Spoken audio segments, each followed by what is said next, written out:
મિત્રો પૂરો વિડીયો જો આપણા જે પૂર્વજો ઓફ થઈ ગયા એના વિશે વાત કરી છે, એની વિધિ શું છે, એ પૂરો વિડીયો તમે જોજો. તમારા ઘેર તમારા દાદા છે કે તમારા પપ્પા છે કે તમારા કોઈ કાકા છે જેને વસ્તી નહીં, કોઈ તમારો નાનો દીકરો ભગવાનના ઘેર જતો રહે, કોઈ નાની દીકરી મરી જાય છે, આ બધા છે ને થયા જ હોય અને એના આલવું જ પડે. અને ના આલો ને તે તમને હેરાન આખું 12 મહિના કરે. એટલે જો તમારે બેહાડવાની ઈચ્છા હોય તો તમે વિચારો ખરું, અમારે 5 ટોટલ થાય, દાદા દાદી કે પપ્પા કે પપ્પા ભાઈ કાકા કે અમારો છોકરો 12 દીકરી, આ બધાનું ભેગું એટલે હાથ દીવા અલગ અલગ કરવાના, 5 દીવા અલગ અલગ કરવાના. તો આ ઉપાય બતાવું છું કે એક જ દીવાનું ચમનું થાય.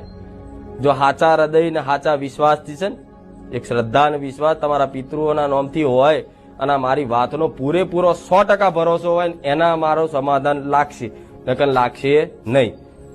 તમારા ઘેર જો સાચી ભાવનાથી પિતૃઓ